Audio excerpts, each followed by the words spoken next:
shit, I actually don't know if I fully remember what actually happened in the story.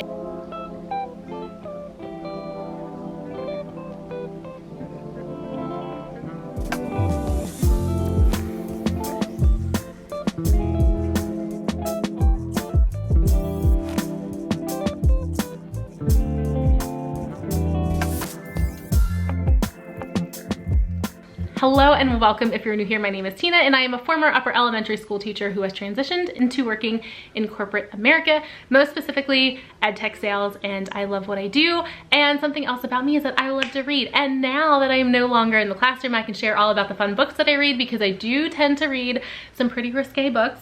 I love smutty books, as like BookTok calls it nowadays, but it's not all that I read. But I do tend to read a lot of romance, fantasy, fairy, smut, all of that fun stuff. So I just wanted to share some of my favorite books that I've read recently. And with that being said, there are two things that I want to say. First things first. Before I got, I've always been a reader, but before I really got into reading, I gave away or sold all of my books. And it was mainly because my fiance was like, listen, you can have all of these books, but we're running out of room, because we do live in a very small home.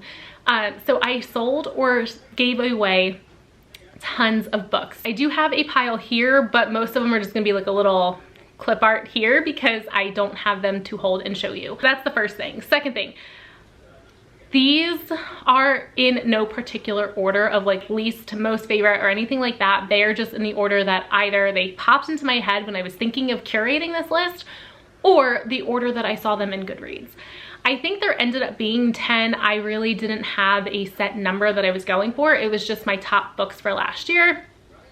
And last year I read 43 books, and this year I'm already at, I don't even know, let's look. I do have my Goodreads linked down in the description on all of my videos, at least recently, all of my videos.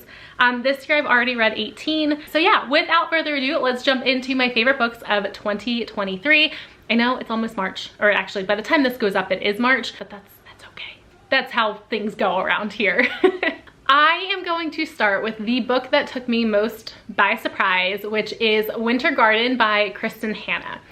The Winter Garden, I saw parts of the book coming, so I don't want to give too much away, because if you haven't read it, I don't want to give spoilers away, but the flashback parts, the storytelling parts, I called that from the first 2 pages of that, but the end of the book, I literally cried and gasped. Did not see it coming. Just completely out of my comfort zone. I typically don't read historical fiction, and I typically don't read stories about older generations, and it's just because of where I'm at in my life. I started reading it in February last year when I was home with COVID, and it really just, such an incredible story. I am actually getting ready to read The Nightingale by Kristen Hanna, because I've heard it's just as, I don't want to say her stories are wholesome, because they really do rip your heart out in the best way possible, but I've heard it's just as moving as The Winter Garden. So Winter Garden, 2 thumbs up. I think I gave it 5 stars on Goodreads. Such an incredible story. And it's so funny because I am totally in my smutty book era right now, but whenever someone's like, I need a good book to read, that seems to be the one that I always recommend to people. For some reason, even though I'm not a historical fiction person, that always seems to be my go-to. Next up is The Christmas Fix by Lucy Score. This was just a real feel-good read. Now, I do want to preface this by saying this is part of a series.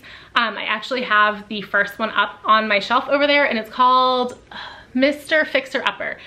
Technically, that is the first one in the series, and I accidentally read the second one first, but I didn't even notice. It really could be a standalone book, so if you want a Christmassy story, this is just super cute. It was longer than I thought it would be. It was almost 400 pages, but it didn't feel like it dragged on. There wasn't any part where I was like, oh my God, wrap this up already. Just a real good, holiday feel-good book. Read this right around Christmas, which probably played into those Christmas feels, but such a sweet, sweet story, and I adored it. Next up is another book that I gave away because I wanted other people to be able to enjoy it, is Archer's Voice by Mia Sheridan. I actually had the pleasure of meeting Mia Sheridan back in September. I'll post that picture on this side. And she was just so stinking sweet, and her husband was even sweeter. We were the last ones in line. We'd waited in line for a couple of hours. We were the last ones in line, and her husband like came and talked to us, and he was talking to Dusty about being like a book husband and all of this stuff, and it was super sweet. And he ended up sending me home with 2 of her other stories that I have yet to read, and I'm so excited to read them.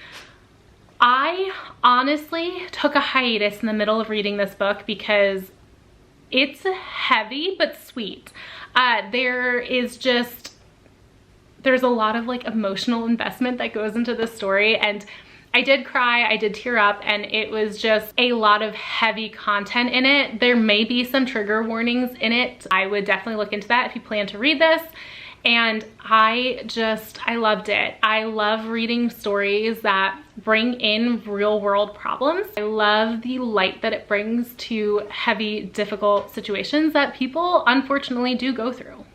Next up is a Tessa Bailey story. I also, the same day that I met Mia Sheridan, I had the honor of meeting Tessa Bailey. And this is actually the second book in the, I think it's called Vine Mess series. And I loved this one so much more than the first one. The first one I believe was called Secretly Yours, and it's about, I don't want to give too much away, but it's about, they're related to one of these characters. The male main character in this story is chef's kiss, just obsessed with them as a whole. This girl in the story gave me the same kind of vibes as Derek Shepherd's sister in Grey's Anatomy. I don't know why, but just the way that they described her and her personality, like it really, the entire time I was reading the story, she was who I envisioned as this female main character. But super sweet read. It was a very quick read. I think I read this in a day, and I was actually going to sell it and then realized that I loved it too much and I wanted to hold on to it forever, so now it lives on my bookshelf. This is about a woman that lost her job and her fiance all at the same time, and she returned home. Her family owns a vineyard, and she returns home, wants to help the business, but she ends up working with someone else who owns a vineyard, and it's just this sweet like little intertangled story, and I loved it. And next up is another book that I gave away because I'm an idiot, and it is Hookline and Sinker by Tessa Bailey, and it is the second book in the Ballinger Sisters series, and loved this story, you guys. Loved it. I read the first one while I was on vacation in Phoenix, another one that I knocked out in a day. They're just quick, easy reads, but Hookline and Sinker, like Fox, is just wonderful. And I just thought that this was an adorable series. I really liked the second one better, and I think it's because I resonated more with her. The first one, the main character is just a high maintenance, like prima donna, basically. And I had a hard time relating to that because that's not me. So the second one, like the sister, I just had a really easy time relating to her. And I just had this soft spot for Fox because he's like, you know, the rough and tumble like guy. And I just, such a sweet one. There's really not much to say because it's not a very in-depth book, but it's just a sweet, quick read and a little bit of spice. For some people though, depending on your spice levels, it's probably like a 3 out of 5. For me, it was like a 2 out of 5, but it definitely has a little bit more spice than some of these books that I've shared about so far. And that's really what kind of led me into the whole smutty, spicy books kick that I've been on lately. But absolutely think that one is worth the read, and the first one is great, but I really loved the second one in this series. Next up is The Unhoneymooners by Christina Lauren. Loved this story. Again, another one that I read in a day. Shocking, Tina, I know. But oh my goodness, this book literally made me laugh out loud to the point where when I was reading it in bed one night, Dusty actually woke up. I stayed up until like 2 or 3 o'clock in the morning reading. Not something that I typically do, but this one, loved it. So good. I didn't expect to like it. I had never read anything by Christina Lauren before, but it hooked me on her books. I do have Love in Other Words by her on my bookshelf. I have not read that yet though. But The Unhoneymooners, I literally laughed out loud multiple times. And there are books that make me cry, but there are not many books that make me laugh. That one is hilarious. This book is about sisters, and like the bride and groom, I think, got food poisoning from their wedding. So the bride's sister and like the best man, I think it was, ended up going on the honeymoon of the bride and groom because they were all too sick to go. So they went on it together, and obviously, you know, forced proximity type thing. It was just so adorable. And like I said, literally made me laugh out loud so many times. The witty banter between them was a 5 out of 5. All right, next up is The Simple Wild, and there are multiple reasons that I love this story, and I'm gonna share that with you because this story is based in Bangor, Alaska. There is no Bangor, Alaska. It is a fictional town. However, in the acknowledgements at the end of the story, she says, for those of you checking your maps, no, there is no Bangor, Alaska in real life, but there is a Bangor, Maine. I modeled my fictional town after Bethel, Alaska, but wanted to give myself some flexibility and creative writing without feeling like I was getting it wrong, hence Bangor, Alaska. Now, I live in Maine. We have Bangor, Maine. So that was like a cool little like, aha, Easter egg. Well, Easter egg for me, not anybody else. Also, if you don't know, I used to teach in Alaska. That was my first ever teaching job. I taught in a remote village in Alaska. She modeled this story off Bethel, which is a town that we had driven to a few times on the Kuskokwim River when it froze, and you could drive on the ice road to Bethel from the village that I lived in, which was Kalskag, and she talks about the Kuskokwim, and I was just so excited because I was able to relate to poor sweet Kala in this story because she lives in like a suburban populated area and then is thrown into the simple wild, bush Alaska, and so many things that she talks about, like I really understood because I lived there. I had been to Bethel, which was really cool. I lived on the Kuskokwim, which they talked about in this story, and I just loved reading this because it just took me back to that place in my life. And that is one thing that I do love about reading. I love that reading can put you in all of these places. And for me, it took me back to a time in my life that I loved and enjoyed. And it was just nice to have it encapsulated in a story. I do have the second one. It's called Wild at Heart. This is part of a series. And I do have the second one on my bookshelf. I have not read it yet. And I also have it downloaded on my Kindle. I just haven't gotten to it yet because I'm still kind of in a book hangover from this one, even though I read it like right before Christmas. I don't know why I'm having a really hard time moving on to the second story, but eventually I will get to the second one in the series. Next up is Spanish Love Deception by Elena Armas, and I loved this story. There's another one that actually, I think I got this one from the library. I don't think I gave that one away, so go me. But I do have the American Roommate Experiment on my shelf by her, which I have not read yet, but the Spanish Love Deception, I was obsessed again with the main male character. He was just like your typical grumpy guy, and it was just such a funny story. And the thing that I love about it is my parents were both born in Cuba. So obviously it's not Spain, which is where some of the story takes place, but there was a lot of things that like the characters would say in Spanglish, and I was just like, oh my God, I grew up hearing that from my parents or my grandparents. Really cool to kind of, again, just have something that I related to in a story. And that was just a quick read, feel good type thing. Again, not a lot of depth. A lot of these fictional romance stories, there's not a lot to them other than just escape from real life for a couple of hours while reading it. Another one that truly made me laugh a few times, and it was just kind of relatable. You know, if you like the whole one bed trope and the forced proximity, fake dating type thing, highly, highly suggest. Next up are Allie Hazelwood stories, and I had a hard time choosing, so I'm gonna say The Love Hypothesis, but she also wrote Love on the Brain and Love Theoretically, which I'll show here as well.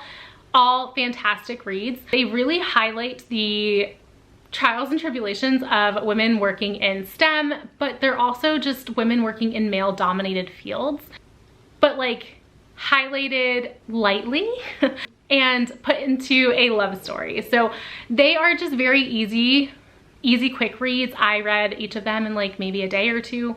Not a lot of depth. They're just funny stories. They did make me laugh out loud. One of them made me tear up a little bit. Shocker, I know. I don't really cry over like real life situations, but a book, they always get me. But all three of these, I don't think they're part of a series, but she does reference like maybe a character in each one from the other books, but I believe they're all standalone, so you can read whichever one you want.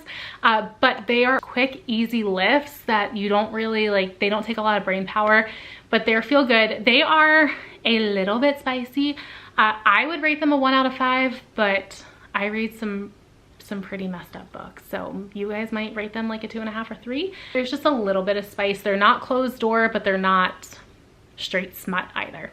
I'm not gonna say that I saved the best for last, but like I saved the best for last. I know it's 5 stories technically, but this whole series was my introduction to fantasy, romantasy, whatever you want to call it. I originally got A Court of Thorns and Roses. You may hear it called ACOTAR. I originally got this from the library, and then I purchased the paperback because I had to have it. And then once I got into the story, I then purchased the second book. And I got this one in hardcover because I was like, wow, I really love this series. And then they just kept on coming. So I got all 5 books in hardcover. I ended up giving away the paperback of this one to a friend of mine that really wanted to read it. And I absolutely, wholeheartedly love this series. Loved it more than Fourth Wing. Notice Fourth Wing didn't make the list. I did read that last year, but this one takes the cake. And it is because Sarah J. Maas is a freaking master. But this series, I just loved it. It was so beautifully written. It was very easy to imagine everybody, and any character that is referred to as tampon, like, I'm here for it. Now, within this series, chapter 55, if you know, you know. Don't need to say anything else. My favorite book in the series, believe it or not, Court of Silver Flames. Silver Flames gets such a bad rep and it drives me bonkers. I totally understand why people hate Nesta. Her redemption arc, some people are not satisfied with it. I think it was great. Like, seeing her character development through that story, people process trauma differently. And I think people forget that what she went through was traumatic in this story. And no, she is not the greatest person, but I mean literally almost every character in this series is morally gray. Nesta is no different, and I just really enjoyed that she did improve. Is she perfect? No. And that's what I love about her redemption arc, is that she's not this like wholesome person that's, you know, goes from the darker side of morally gray to where, like, you know, this perfect angel. No, that's not how trauma works. Like, it takes time to heal from trauma, and that is why I love Silver Flames. I also love, and I'm not like a super feminist, so I don't want you guys to be like, oh, that's why she loves her. No, I loved the girl power in this story. If you've read it, you'll know, and it's a lot coming from me because I'm not somebody that really had a close group knit of girlfriends growing up. I grew up on sports and cars, so I related better to men, boys, when I was younger. So just seeing the girl power that developed in this story was really, really cool. I literally cannot recommend this series enough. Again, I was not a romantasy fantasy person. This opened the door for me. I have started reading Crescent City, which is also by Sarah J. Maas. That one's completely different than this, so it's taking some time to kind of switch and get into it, but I do like it. If you are looking to open the door to romantasy and fantasy, I do suggest this series. I believe the first one, A Court of Thorns and Roses, was like a young adult kind of model. Not very, very steamy, not a lot of sex scenes. However, as the series progresses, like I said, chapter 55 of Mist and Fury, things do get spicier, so I would not suggest beyond book 1 for younger readers. If you are open to things like that, this series is fantastic. And Silver Flames, I will never look at headboards the same ever again. So those are my favorite reads of 2023, and I've already read some fantastic books in 24, and I'm excited to see how things kind of develop. Because I read so much, I may just do a quick monthly recap, and it'll be good for me to look back on too, because like talking about these, I'm like, well shit, I actually don't know if I fully remember what actually happened in the story, and it would kind of prevent that. If you have any questions, if you need any book recommendations, please drop them in the comments down below. My Goodreads is linked down there if you want to be Goodreads friends. Please feel free to add me. I love bookish friends.